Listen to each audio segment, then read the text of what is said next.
Bu Eka Yosida. Anda sudah itu ya? Sudah pernah diajar oleh beliau kan ya?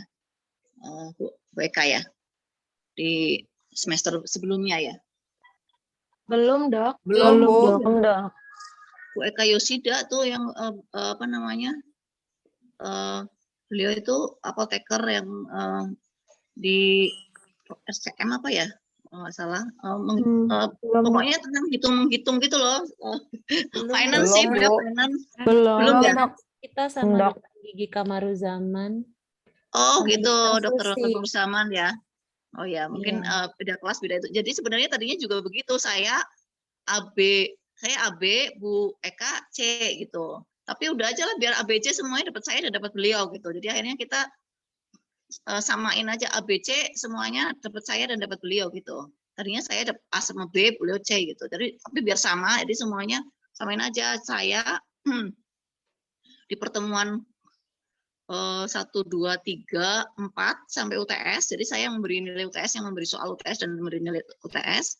Kemudian mereka nanti yang membuat soal UAS dan memberi nilai di UAS gitu. Nah, nanti terus tapi di sebelum UAS saya 1 kali lagi, jadi saya 5 kali, beliau 3 kali gitu. Tapi nanti apakah UAS, UTS dan UASnya digabung, saya menggabung apa beliau, nggak tahu ya. Karena kalau saya yang menggabung, saya akan memberi penilaian lebih banyak poinnya atau persentasenya ke keaktifan di kelas gitu. Jadi harusnya kan kalau dari prodi UTS sama UAS itu masing-masing 40% apa ya kalau nggak salah. Kemudian kehadiran 10 dan keaktifan di kelas 10 kalau nggak salah, seperti itu loh. Tapi saya mau keaktifan di kelas itu porsinya lebih banyak gitu daripada UTS sama UAS. Gitu ya. Jadi kalau misalnya aktif di kelas, memberi komentar dan bertanya dan menjawab, saya nggak akan koreksi lagi tuh UASnya, langsung saya kasih A gitu. Ya, tapi itu nanti kalau Bu Eka berarti harus digabung lagi dengan nilai dari Bu Eka. Mungkin seperti itu. Kemudian UTS-nya juga saya nanti tugas aja. Tugas perorangan ya, karena UTS jadi harus dikerjakan perorangan. Nanti 1 minggu atau 2 minggu sebelum UTS saya beri soalnya, kemudian Anda kerjakan sebagai tugas masing-masing. Waktu jadwalnya UTS nanti saya pilih random yang presentasi itunya jawabannya, itu aja. Kira-kira ada komentar untuk mekanisme itu? Belum, Dok. Belum ada, Dok.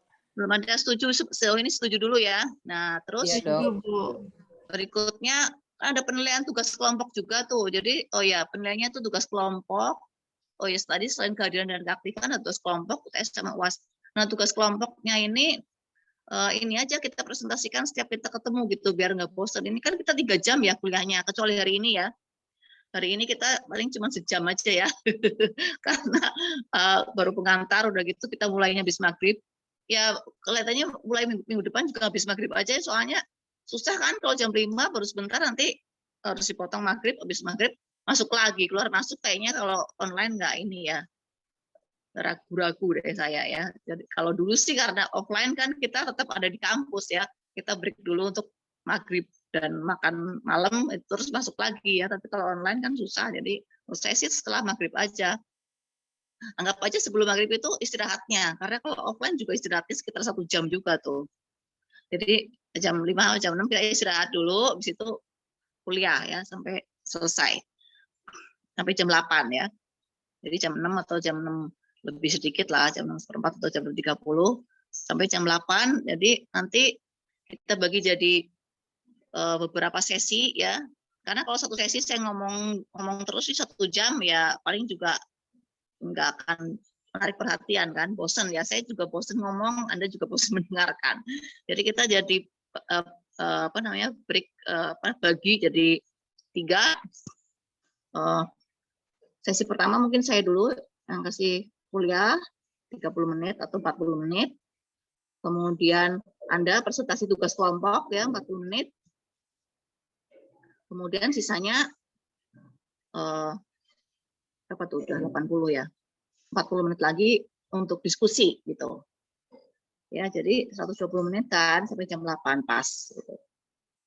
Oke, kira-kira begitu ya. Jadi tugas kelompoknya berarti Anda sudah membagi kelompok belum nih? Biasanya kalau saya kita bagi 4 kelompok ya, kita udah bagi kelompok Dok gitu. Biasanya ada yang gitu di kelas itu. Ini sudah membagi kelompok belum Bu Faradipa atau Pak siapa tadi yang mewakili? Sudah ada, dokter? Belum ada ya? Belum bagi ya. Jadi nanti karena ketemu sama saya itu 5 kali, sementara sekarang udah diambil 1, berarti tinggal 4. Jadi dibagi 4 aja kelompoknya. Itu terlalu gemuk atau enggak tuh kalau dibagi 4? 34 dibagi 4 berapa ya? 8 gitu? Satu kelompok? 8 ya? Gimana Pak Edi? Ya, mungkin kalau memang mempertimbangkan waktu pertemuan mungkin pas, Dok. Karena kan Pas ya? ya nanti kita bagi-bagi saja, Dok, tugas untuk Ya. presentasinya, kemudian menjawab nanti sehingga setiap anggota kelompok terlibat dalam kegiatan itu. Ya, bagus itu ya. Jadi nanti dibagi 8 setiap kelompok. Nah, setiap ketemu dengan saya kan setiap 2 minggu ya, itu presentasi tuh tugas kelompok. Jadi minggu depan misalnya kelompok 1 yang presentasi, saya dan kelompok 1. 2 minggu kemudian saya dan kelompok 2 gitu. Jadi kita nggak bosan ya. Karena kalau katanya untuk ahli presentasi nih, ahli komunikasi atau ahli presentasi ya. Jadi kalau saya presentasi misalnya 30 slide itu paling slide pertama dan kedua di depan dan slide kedua dan terakhir di belakang itu yang diperhatikan ya, yang di tengah-tengah udah nggak tahu kemana kan, kita cuman ada ininya doang, videonya doang, tapi pikirannya nggak tahu kemana ya.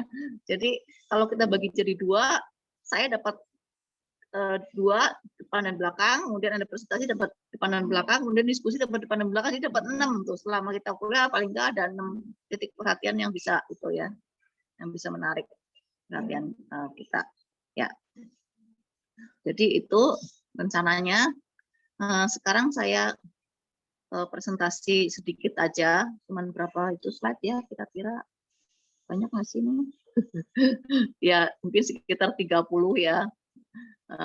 Tapi cepat aja, ini udah 1, ini udah 1 terus 2. Jadi 30 menit aja berarti satu slide 1 menit ya. Jadi apa namanya? Ini saya ambil dari buku, ada bukunya di depan ya. Ada buku ya, buku minimal buku itu gitu. Itu bukunya tipis dan gampang, jadi minimal itu. Tapi nanti sih sebenarnya saya banyak ambil dari jurnal-jurnal terbaru juga, penelitian-penelitian itu ada dari tesis juga ya. Karena saya bukan praktisi di rumah sakit ya, saya adalah seorang akademisi, jadi saya memang jadi dosen sejak sekitar 22 tahun yang lalu, 20 tahun lah. Dulu saya ngajar di Fakultas Kedokteran lebih banyak. Saya baru mengajar di Mars baru sekitar 2 tahun ya.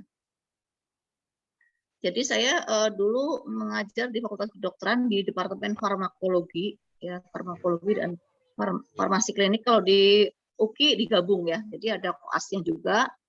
Koas di farmakologi klinik itu ada. Itu saya jadi mengajar di S1 maupun koasnya. Ya, dulu saya mengajar di Yarsi tahun 2002 sampai 2010 ya, kalau ada yang bersekolah di sana, berkuliah di sana, 2002 sampai 2010 mungkin pernah melihat saya. Kemudian dari 2013 sampai 2019 saya di UKI, Universitas Kristen Indonesia ya. Sama juga di Departemen Farmakologi, dan jabatan terakhir saya adalah Kepala Departemen Farmakologi ya. Sebelum saya resign selalu saya jadi Kepala Departemen ya, kemudian saya capek ya karena tanggung jawabnya banyak dan mahasiswanya banyak sekali, jadi ngajarnya pagi sampai sore, tapi ternyata di sini mahasiswanya banyak lagi ya ternyata di Mars ya. Karena online mahasiswanya banyak lagi. Hampir sama dengan satu angkatan Fakultas Kedokteran juga ya, 150 ya. Oh, kalau kedokteran bisa lebih dari itu ya. Dulu 150 waktu saya di UGM dulu 150, tapi sekarang sih 300 ya satu angkatan. Ya. Tapi Mars ini banyak juga ya. Jadi saya mengajar semester ini itu 8 kelas ya. Hampir tiap hari mengajar juga, sama aja ternyata ya, setelah pindah ke pasca sama aja ya. Tiap hari ngajar juga. Oke. Jadi itu saya mungkin lebih banyak teori. Nanti kalau misalnya ada pertanyaan yang sifatnya praktis, mungkin yang lain bisa membantu menjawab ya dengan reward tadi ya, poin yang besar. Atau nanti tanyakan ke Bu Eka ya. Bu Eka adalah kepala apa ya, lupa saya, administrasi dan finance itu kalau nggak salah di RSCM ya. Administrasi dan keuangan gitu. Tapi apoteker sih. Ya. Oke. Jadi sekarang ini kegiatan logistik. Nah, logistik mungkin kita sudah sering mendengar logistik itu kita mau jalan-jalan tapi logistik bawa sendiri-sendiri ya. Itu logistik itu apa ya? Kalau bahasa gaulnya artinya logistik adalah Perlengkapan kali ya, Dok ya. perlengkapan, berbekalan gitu ya. Dulunya mungkin dipakai lebih banyak oleh itu ya militer kali ya pertama-tama mungkin yang pakai istilah-istilah logistik ini ya.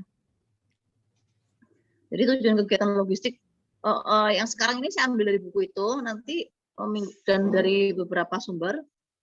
Minggu depan kalau saya itu lagi saya ambil dari jurnal berbahasa Inggris. Jadi istilahnya mungkin beda, di sana supply chain management ya, logistik juga, di sini kita pakai bahasa Indonesia. Ya, tujuan kegiatannya untuk operasional, keuangan dan pengamanan. Kalau nanti di jurnal bahasa Inggris itu ada apa saja yang perlu itu termasuk selain keuangan juga sistem informasi loh. Ya, apalagi itu penting sekali ya sistem informasi sekarang ya. Tapi di sini ini karena buku lama mungkin jadi nggak ada operasional, keuangan dan pengamanan. Nah, kemudian bentuk-bentuk ini kemarin sih masih kosong ya. Kemarin yang mengisi ini mahasiswa saya tulis ya, bentuk-bentuk logistik di rumah sakit itu selain farmasi. Jadi ke depan kita lebih banyak atau kita hanya fokus ke logistik farmasi ya. Hanya di pengantar ini aja kita membahas atau menyebut kurang membahas ya. Bentuk-bentuk logistik di rumah sakit ya, selain apa?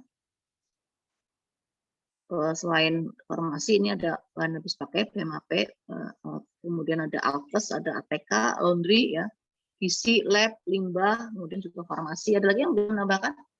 Yang lain yang belum ditulis di sini? Dapur, Dok. Dapur itu gizi Bahan bukan sih? basah. Beda ya? Logistik umum, Dok, kali, Dok. Logistik umum. Ya, itu Logistik umum. rumah tangga ya, Dok. Isinya barang-barang rumah tangga Logistik ya. umum ya. Atau rumah tangga. Kemudian tadi dapur masuk ke ini bukan gizi. Beda. Nomor 5. Bahasanya berbeda mungkin ya, Dok? Bahasanya berbeda ya? Oke, dapur ya. Kalau sterilisasi masuk nggak, Dok? Apa? Sterilisasi CSSD masuk nggak? CSSD. Iya.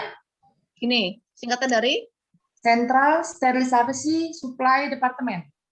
sterilisasi ya. Sterilisasi ya, mestinya sih. Beda kan dengan laundry kan? Iya. Kalau Beda, laundry Dok. kan dengan Beda. linen, kalau sterilisasi kan dengan alat-alat Alat. juga gitu. Iya, oke. Sterilisasi, oke. Ya. Tuh. Ya, jadi banyak sekali kita, tapi di kuliah ini kita fokus ke farmasi ya, walaupun ini ada sedikit ya, ciri-ciri logistik farmasi, ciri-ciri logistik rumah sakit. Ini spesifik buat ini spesifik, tapi harganya jumlah itemnya banyak kan, setiap ini itemnya banyak sekali ya. Farmasi aja kan itemnya banyak sekali nih, obatnya digolongkan berdasarkan apa ya? Nanti ada penggolongannya sendiri. Berdasarkan penggolongannya berdasarkan kelompok obat, waduh banyak banget ya. Setiap kelompok obat juga ada lagi penggolongan yang mau generik mau yang paten. Kelompoknya juga berdasarkan apa ya, indikasi misalnya. Oke, kemudian ini jumlah item banyak ya, spesifik dan harga variatif. Ya, ini landasan hukum nanti penting untuk kalau kita itu loh residensi atau tesis. Misalnya penelitian untuk mengetahui apakah pelayanan kefarmasian di suatu rumah sakit sudah sesuai dengan standar. Nah, standar yang mana? Ini yang kita pakai adalah yang terbaru, misalnya Permenkes tentang standar pelayanan kefarmasian di rumah sakit. Jadi kita harus tahu juga, kemudian nanti tentang narkotika atau psikotropika itu beda lagi ya penanganannya. Ya. Nah, ini tujuan dari Permenkes itu untuk apa, yang standar pelayanan kefarmasian itu untuk meningkatkan mutu, kemudian menjamin kepastian hukum, dan juga melindungi pasien serta masyarakat ya dari penggunaan obat yang tidak rasional. Seperti itu ya, jadi mutu, hukum, dan melindungi. Nah, ini ruang lingkup pelayanan farmasi di rumah sakit. Gitu. Kita nanti sebenarnya lebih ke yang biru aja nih, pengelolaan sediaan farmasinya, bukan ke pelayanan farmasi klinik ya. Dulu kalau di fakultas kedokteran mungkin diajarinnya yang ini, farmasi atau farmakologi klinik ya. Bagaimana menulis obat yang rasional. Gitu. Ya, jadi yang coklat ini adalah siklus logistik farmasi kan. Nanti yang kita setiap setiap pertemuan, nah setiap pertemuan satu ini nih, satu poin, bukan satu siklus ya, satu siklus nanti penuh ya, satu ini, satu kegiatan ya. Misalnya ketemu lagi nanti kita membahas tentang perencanaan, ya kemudian nanti membahas tentang pengadaan, penganggaran, nanti penganggaran sama Bu Eka deh, karena penganggaran kan sesuai dengan bidang beliau itu keuangan ya. Kemudian nanti sampai penghapusan kok nggak ada di sini, seperti itu. Nah kemudian dari logistik itu akan dispensing kan ke pasien, di situ lah berjalan pelayanan farmasi klinik, yang mulai kajian resep sampai pemantauan efek samping ya, pemantauan terapi maupun efek samping. Ya kemudian bagaimana mewujudkan farmasi rumah sakit yang bermutu, yaitu dengan adanya standar pelayanan dan juga pembinaan untuk pemenuhan standar itu, sehingga tercapai suatu kompetensi yang memenuhi standar. Siapa saja yang harus memenuhi standar itu adalah baik tenaga kefarmasian, ya, maupun ya ini ya manajemen ini kan tujuannya Anda mengambil master untuk bisa duduk di manajemen itu juga harus menerapkan standar atau maksudnya mendukung penerapan standar ini. Ya, ini mengapa perlu dilakukan ya tadi standar tadi ya. Tadi untuk keamanan, mutu dan efisiensi tadi kan sebenarnya di atas juga hukum ya, keamanan untuk pasien maupun untuk petugas, kemudian mutu, dan ini yang logistik farmasi ini terutama yang bawah sendiri sih sebenarnya, tidak terjadi overstock maupun kehabisan ya. Overstock, kalau overstock apa yang terjadi? Obatnya keluarsa, Expired. Kadaluarsa. Banyak yang kadaluarsa, Dok. Terus kalau Pemborosan betul, ya secara ekonomi pasti merugikan ya, overstock karena itu harus dihapuskan, harus dihilangkan ya, nanti dibuang ya. Kemudian kalau out of stock gimana? Pemborosan apa enggak? Maksudnya terjadi kerugian ekonomi? Kerugian, Kurang ya. Kepuasan pelanggan. Pelayanan tidak maksimal. Pelayanan, mutu pelayanan enggak ini ya, kepuasan pasien berkurang. Kemudian secara ekonomi rugi enggak? Rugi, Dok. Jadi nggak dapat untung. Kondisi Iya. pendapatan. Jadi pasien akan membeli obat di luar sistem ya. Jadi merugikan. Belum lagi nanti ditinjau dari mortalitas, morbiditas gitu, kalau obatnya nggak cepat yang harusnya segera ada tapi terlambat itu gimana? Apakah berpengaruh nggak? Tergantung penyakitnya ya. Ya. Kemudian ini tadi ya siklus pengelolaan barang farmasi ini yang kita nanti akan bahas di setiap itu. Ya. Jadi sebelum sampai ke sana kita perlu dulu lah untuk kuliah hari ini adalah di farmasi klinik ya. Ini KFT, Komite Farmasi Terapi, harus mempunyai standar pemilihan obat yang dapat masuk dalam formulir rumah sakit. Kita tuangkan dalam kebijakan. Ada mekanisme proses review obat yang masuk. Itu usulan dari SMF ditunjang dengan data safety dan efekasi ya dari jurnal ilmiah. Kemudian juga memperhatikan mutu dan harga. Itu juga obat-obat itu juga telah memiliki nomor registrasi untuk obat dan izin edar untuk MHP. Ini tahapan penyusunan formularium usulan dari SMF ya berdasarkan guideline, berdasarkan PK ya. Kemudian juga direview kemudian oleh komite ya, berdasarkan evidence yang terbaru, kajian farmakoekonomi juga ya, efficacy dan safety. Kemudian baru masuk ke formularium. Formularium nanti juga harus ada sosialisasi dan juga monitoring setelah evaluasi. Nah, ini kriteria pemilihan obat, mengutamakan penggunaan obat generik, tapi generik itu ada beberapa macam juga, ada generik, ada obat generik, ada yang original, ada obat original, ada generik bermerek. Ya, original itu berarti yang diproduksi oleh produsen pemegang hak paten ya, yang pertama-tama memproduksi obat itu. Nah, pemilihan yang mana yang dipilih itu berdasarkan rasio manfaat dan risiko yang paling menguntungkan, dan juga berdasarkan manfaat biaya ya yang paling menguntungkan nih. Biayanya yang serendah mungkin tapi mutunya yang setinggi mungkin ya. Gitu. Kemudian efektif, aman dan efisien. Biasanya bedanya apa sih antara kalau obatnya sama, apa namanya, kandungan zat aktifnya sama tapi mereknya beda? Bedanya di mana? Harga, Dok. Harga ya. Harga itu kenapa harganya berbeda? Ada generik, ada paten. Oke, ada generik, ada paten. Tapi apa bedanya tuh? Misalnya sama-sama paracetamol, Proses produksi kali, Dok. proses Ya. produksi, ya namanya formulasi ya. Formulasi itu apa bedanya? Kalau formulasinya lebih baik, nanti efeknya kemana? Zat aktif yang ditambahkan, Bu. Zat aktif yang bukan. Efektivitas obat lebih cepat. Ya. Iya, bioavailabilitas ya.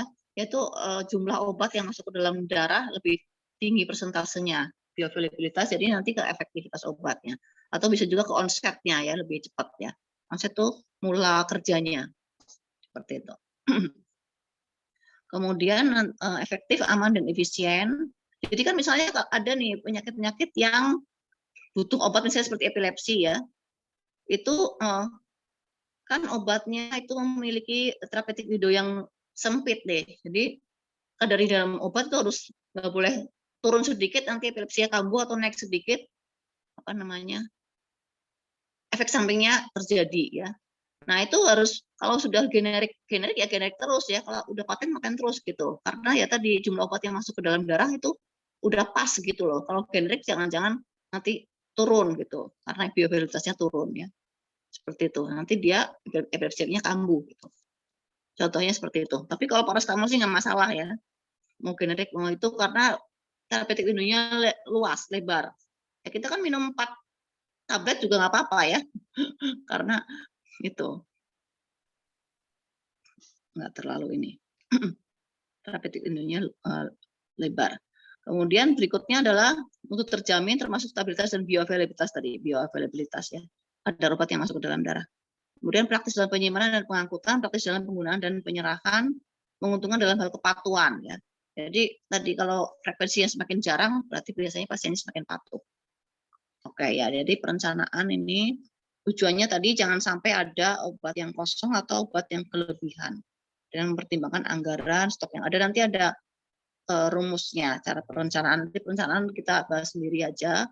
Kemudian pengadaan nanti Anda aja yang bahas ya, nanti masukkan ke dalam tugas kelompok. Itu bagaimana pengadaan itu, bagaimana memilih perusahaan supplier ya,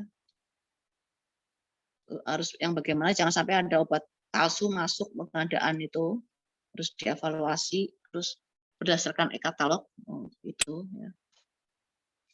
Kemudian penerimaan, nah, siapa yang menerima, petugasnya siapa, ada berita acaranya gitu kan, apakah expired date-nya bagaimana, atau dimungkinkan kondisi khusus harus 2 tahun atau untuk kondisi khusus bisa. Kemudian penyimpanan gimana, apa sih tujuan dari penyimpanan, biar barang itu tidak dicuri, biar barang tidak rusak ya. Kondisi seperti apa, apakah ada syarat-syarat tertentu, pergudangan itu gimana ya. Terus untuk obat narkotika bagaimana, terus jangan sampai ada yang kedaluarsa, nanti disimpan di mana, susah nyarinya ya, yang baru masuk malah yang langsung digunakan ya, gitu. Kemudian distribusi itu ada sistemnya, apa yang dipakai, apa yang dimaksud dengan UDD, stok atau individual prescribing, itu yang mana yang dipakai, keuntungan dan kerugian dari masing-masing ini. Seperti itu. Nanti itu tugas kelompok aja ya dibahas masing-masing proses itu dalam satu siklus ya. Kelengkapan ini resepan ya. Resepnya sekarang sudah banyak yang pakai resep digital ya, yang tinggal klik-klik aja gitu ya. Jadi nggak nulis lagi dokternya ya. Iya. Terus di komputer itu juga sudah di sortir dulu ya, misalnya pasien BPJS nanti yang keluar hanya daftar itu, obat itu tertentu itu ya, nggak boleh ngeklik yang di luar itu, seperti itu kan. Ya, kalau dulu kan ini seperti ini, kelengkapan tulisan resep, jadi singkatan yang digunakan dalam tulisan resep harus sesuai dengan buku panduan singkatan. Nah itu kan suka susah ya, suka nulisnya ya bahasa Indonesia aja ya, kalau panjang-panjang gitu, oleskan tipis-tipis misalnya ya. Nah, masih ingat apa nggak tuh apa ya bahasa itunya. Kemudian permintaan secara lisan. Nah, sekarang kalau telepon, siapa yang boleh menelpon, siapa yang itu, apa namanya, permintaan lisan itu ya, dokternya siapa saja yang diperbolehkan. Terus pembatasan kewenangan, misalnya obat kemoterapi, siapa yang boleh meresepkan. Atau sekarang bahkan antibiotik ya, ada penggolongannya ya. Ada PPRA kan yang mengawasi PPRA di setiap rumah sakit ya, karena masuk akreditasi kan ya, kalau nggak ada PPRA-nya nanti akreditasinya nggak bagus. Itu kemudian dispensing yaitu pemberian obat ke pasien ya. Ini legalitas menulis resep dengan SIP yang berlaku. Kemudian kesesuaian dengan formularium. Bila obat yang diresepkan dokter tidak tersedia, apa yang harus dilakukan? Menawarkan alternatif setara kepada dokter ya. Kemudian mengajukan obat non formularium ke KFT. Mekanisme pembeliannya gimana? Dengan apotek yang sudah ada perjanjian kerjasama misalnya ya. Ini dispensing, ya ini mungkin itu sih sebenarnya ini sudah dulu ya. Waktu sebelum jadi dokter yang memastikan lima tepat ya, benar pemberian resep sesuai dengan indikasi, dosis ya, dan sebagainya. Ini ada di WHO ya. Persiapan rasional ya. Pedoman penulisan resep nasional menurut WHO. Ya ini dispensing tadi ada di atas juga nanti distribusi ya. Oke. Ya, jadi pelayanan farmasi itu berorientasi kepada pasien untuk keselamatan pasien, meningkatkan kualitas hidup pasien. Ya, ini seperti ini berfokus pada pasien. Pasien adalah pusat pelayanan, semua nakes berorientasi kepada pasien. Nanti ini banyak sekali jadi itu loh, apa namanya? Jadi topik presidensi dan tesis ya. Tesis itu kadang-kadang hanya waktu tunggu aja nih, waktu tunggu pelayanan farmasi di rawat jalan mana gitu misalnya ya. Nah itu kenapa waktu tunggunya sampai sekian tidak sesuai dengan standar pelayanan, itu dianalisis tuh, di mana salahnya ya. Itu termasuk juga yang paling tadi bahkan tadi masuk ke dalam itu ya apa namanya rapat kurikulum tuh.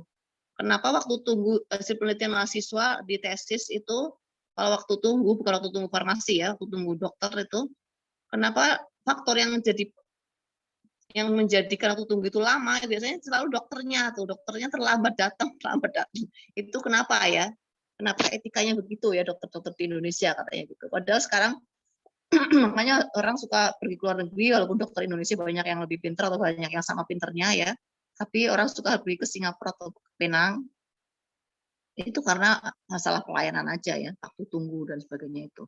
Bahkan sekarang katanya di Penang itu CV-nya dokter udah dipasang tuh di setiap apa namanya pintu masuknya ya, sebelum di ruangan di bagian luar ruangan.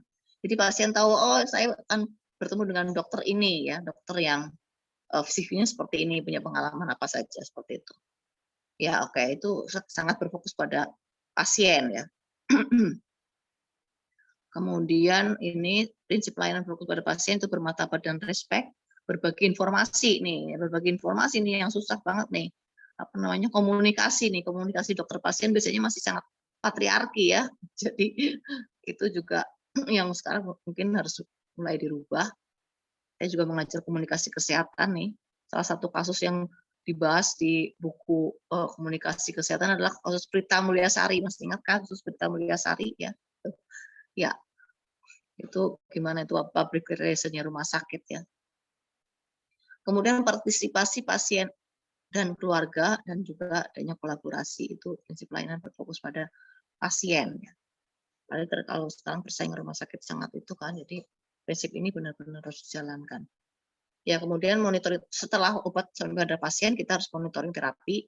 Ini sih untuk obat-obatan yang tadi ya, yang terapeutik windownya sempit ya seperti tadi obat epilepsi contohnya. atau obat yang dipakai dalam jangka waktu panjang ya. Itu. Kemudian obat-obat yang mengalami toleransi juga ya. Ya, monitoring lama penggunaan obat, laporan insidensi kejadian tidak diinginkan ya. Seperti itu. Evaluasi, ini monitoring dan evaluasi untuk pengendalian mutu layanan. Ya, mungkin itu dulu ya dari saya kelihatannya. Ini tadi ya, pengendalian pelayanan farmasi dini. Nah, ini tugas kelompok. Jadi kita kan masih 4 kali pertemuan lagi. Nanti saya mungkin mau menyampaikan tentang perencanaan, terus tentang apalagi supply chain management tadi ya. Kemudian nanti ada lagi apa namanya beberapa jurnal dari jurnal terbaru dan dari tesis. Karena nanti nggak tahu deh salahnya di mana ya. Tadi saya lihat-lihat lagi dulu tulisan tugas kelompok yang angkatan sebelumnya, yang angkatan 28 atau 29. Saya mengajar mulai angkatan 28 apa ya. Angkatan 28 itu saya masuk, saya langsung membimbing residensi. Angkatan 28 itu yang bimbing residensi teman SMP ya, teman SMP saya. Nah itu apa namanya? Saya lihat-lihat lagi tugas kelompok itu bagus, sebenarnya tugasnya bagus-bagus ya. Salah satu dari yang memberikan tugas itu kemudian bimbingan tesis dengan saya mengambil topik farmasi, logistik farmasi di rumah sakit situ dekat Cawang ya. Nggak usah disebutin aja ya. Nah, tapi waktu tesis itu tidak sesuai dengan itu loh, dengan tugas itu. Padahal di tugas itu jelas-jelas cara mengolah datanya seperti itu. Tapi kenapa waktu tesis nggak seperti itu ya? Jadi ya mungkin udah lupa ya. Apa namanya? Yang menguji itu kebetulan Bu Rektor dan saya. Saya tanya ini data ini gunanya untuk apa? Kemudian apakah data yang satu berhubungan dengan data yang lain? Kalau data yang satu tidak ada, apakah data yang lain bisa diolah? Bisa, nah, terus ngapain ada data yang lain itu, data yang satu ngapain ya dicari ya, gitu loh. Jadi nanti mungkin ya mudah-mudahan bisa kuliah-kuliah ini diperhatikan biar nanti kalau tesis itu ya gitu loh mengacu ke situ ya. Oke, jadi ini 4 kelompok tadi dibagi 4 kelompok. Nanti kelompok 1 mempresentasikan tentang kok langsung penyimpanan ya. Pertama mungkin apa dulu ya? Penyimpanan logistik farmasi karena saya mau perencanaan terus ada penyimpanan gitu ya. Penyimpanan logistik farmasi rumah sakit. Kelompok 1 ya. Misalnya kelompok 1 adalah berapa orang tadi? 8 orang gitu. 8 orang masing-masing satu slide kan 8 slide ya. Seperti itu mungkin. Atau gimana terserah Anda. Atau 1 orang membuat slide, yang lain mempresentasikan, yang lain menjawab pertanyaan. Seperti itu ya. Bebas lah ya. Namanya juga sudah dewasa ya. Jadi silakan Anda membagi menjadi 4 kelompok gitu. Ya. Nanti selama satu kelompok mempresentasikan, yang lain bertanya, berkomentar dan menjawab pertanyaan. Nanti ketua kelas mencatat siapa yang berkomentar dan menjawab pertanyaan ya. Jadi itu nanti diserahkan ke saya setiap selesai itu aja ya biar nggak lupa. Biar nanti itu yang mendapat poin lebih banyak sehingga mengurangi kesibukan saya mengoreksi karena saya harus mengoreksi 100 orang berarti ya tiga kelas ya sekitar 100 orang. Oke, sampai itu saja. Ada pertanyaan atau komentar atau usul silakan. Tanya ya. Rahmat dok. Iya silakan Pak Rahmat. Ingin saya tanyakan begini dok. Ya. Di rumah sakit itu, ya. Apakah ada perbedaan antara dengan instalasi farmasi dengan apotek, baik itu rumah sakit negeri atau rumah sakit swasta? Karena kan kalau kita lihat dari bentuknya, dia bisa melayani pasien dan resep dari luar. Apakah perbedaan seperti itu dok? Terima kasih. Oke, jadi apotek di rumah sakit itu apakah sama dengan instalasi farmasi gitu Pak? Jadi apakah berbeda farmasi dengan apotek di rumah sakit? Oke, ya. Jadi sebenarnya apotek itu mestinya masih berada di bawah instalasi farmasi gitu. Jadi semua logistik farmasi, logistik obat-obatan yang ada di rumah sakit, baik itu dijual atau dijual ke pasien di luar maupun pasien di dalam rawat jalan dan rawat inap, selama itu obat-obatan itu masuk dan keluar di suatu rumah sakit mestinya berada dalam kendali instalasi farmasi rumah sakit, gitu Pak. Menurut saya begitu. Ada nggak? Harusnya sih seperti itu ya. Nggak boleh nggak, harusnya sih.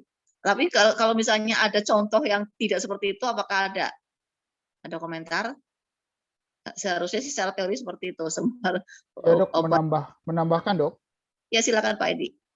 Ya sebenarnya kan kalau kita lihat dari dimensi mutu dan bagaimana manajemen produksi di rumah sakit, Ya. bahwa sebenarnya setiap unit di rumah sakit itu adalah unit yang bisnis ya dok, sebagai unit bisnis, sehingga mungkin apotek ini adalah memang benar kata dokter tadi di bawah instalasi farmasi, tapi dia adalah unit penghasil, sedangkan instalasi itu lebih kepada perencanaan dan pengelolaan. Seperti itu dok sebenarnya yang saya tangkap di rumah sakit saya. Sebenarnya apotek, semua apotek, jadi kita ada apotek rawat jalan, dan itu juga ada yang eksekutif, dan itu dijual bebas juga sama. Tapi tetap kendalinya tetap di bawah instalasi farmasi. Ya karena unit-unit itu dianggap sebagai unit bisnis, jadi mereka melakukan pengolahan bisnis sehingga menjadi unit yang menghasilkan dok. Jadi begitu. Seperti itu dok. Ya, terima kasih masukannya. Jadi mungkin mengacu ke sini Pak Rahmat, jadi semacam yang biru ini semacam etalase di luar gitu loh. Terus yang coklat ini, garis-garis coklat ini adalah dapurnya gitu loh. Jadi yang biru itu dispensing ke luar ke pasien, itu pasien baik pasien rawat jalan, rawat inap maupun pasien yang datang hanya menebus resep ya, atau membeli obat gitu. Jadi itu termasuk pelayanan farmasi klinik tetap ya, dispensing. Jadi yang ini nih. Jadi pengkajian resep ini kan resepnya bisa masuk dari mana aja ya. Bisa masuk dari rawat jalan, rawat inap, atau resep dari luar gitu. Seperti itu Pak. Ada lagi yang akan membantu menjawab, menambahkan? Ya, jadi yang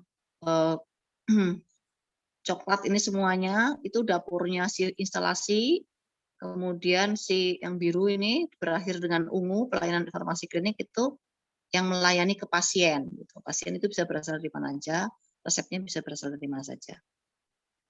Ya. Itu mungkin juga ada kerjasama ya, kerjasama dengan mungkin suatu rumah sakit yang besar punya apa namanya satelit klinik-klinik seperti itu ya, mungkin bisa juga. Yang manajemennya bisa berbeda atau bisa juga sama ya, bisa juga mungkin obatnya ke sana saja gitu ya, yang sudah ada kerjasama, mungkin bisa juga ya. Kita kembali lagi terakhir slide saya tentang ini, tugas ini. Apakah ada pertanyaan atau komentar lain? Silakan. Sementara tugasnya setelah ini mungkin setelah saya live boleh Anda silakan itu melanjutkan pembagian kelompok, dan kalau juga mungkin berdiskusi untuk masing-masing kelompok. Ini kan Zoom bisa di break jadi ruang-ruang itu ya, jadi masing-masing kelompok gitu ya. Silakan. Kalau belum ada pertanyaan, saya bisa akhiri dulu ya, mungkin saya bisa live dulu ya. Nanti saya langsung share gitu via WA ke Bu Fardiba ya. Baik dokter. Mohon sebelumnya dok, mau izin nanya dok. Ya. Jadi kan di poin 1 kan ada penyimpanan logistik ya dok ya. Tapi kan tadi yang dokter sebelumnya beri itu kan ada sebelumnya pengadaan, perencanaan, pemilihan. Nah itu apakah masuk ke yang pertama juga apa gimana dok? Enggak, jadi nanti perencanaan saya. Nanti pengadaan dan penganggaran Bu Eka tuh malah jadi di belakang ya. Oh ya, itunya kan sudah saya kirim belum jadwal? Sudah ada sih dok, kemarin dari Pak Diki kalau nggak salah. Iya, ada dari Pak Diki ya. Itu apa namanya? Yang Bu Eka kan di bawah tuh, beliau kan penganggaran dan pengadaan kalau nggak salah ya. Ya baik dokter. Iya, jadi karena penganggaran kan pakai ngitung-ngitung gitu, karena beliau kan memang finance, jadi nanti mungkin langsung praktek pakai Excel gitu cara ngitung. mungkin juga cara nagih gitu ya, kalau ada yang apa namanya ngutang gitu ya, atau kita yang ditagih ya, rumah sakitnya yang ditagih ya sama supplier, seperti itulah. Tapi hitung-hitungan perencanaan, penganggaran dan pengadaan beliau, karena beliau juga waktu itu pernah jadi mengurusi gudang kalau nggak salah ya, jadi nanti pengadaan juga seperti itu. Nah, sementara kita mungkin langsung aja ke penyimpanan, nggak apa-apa kan ya, penyimpanan kan kita di gudang-gudangnya syaratnya bagaimana, kemudian first in first out, first expired first out gitu kan, seperti itulah prinsip-prinsipnya aja ya. Oke ya, seperti itu ya. Jadi ya gitu, jadi memang karena di universitas itu memang dosennya itu harus akademisi, yang dihitung oleh akreditasi adalah yang akademisi, sementara kita butuh juga yang praktisi, jadi kita kombinasi, karena beliau sudah pegawai tetap di RSCM, jadi tidak bisa menjadi dosen tetap di Urindo, sementara kalau akreditasi yang dihitung adalah saya yang dosen tetap ya. Saya tidak bisa jadi dokter tetap di rumah sakit lain ya, karena nanti nggak bisa itu jadi dosen tetap, jadi nggak boleh tetap di dua tempat. Oke.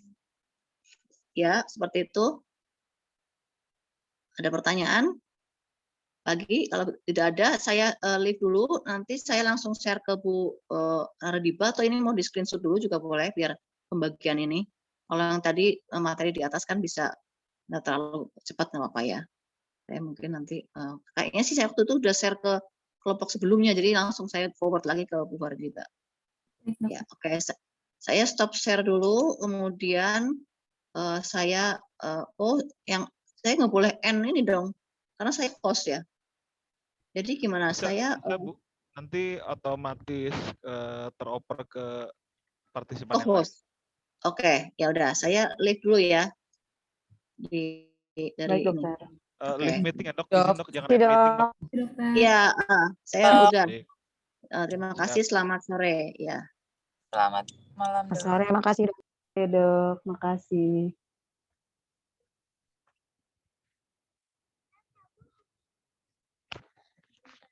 Baik, izin teman-teman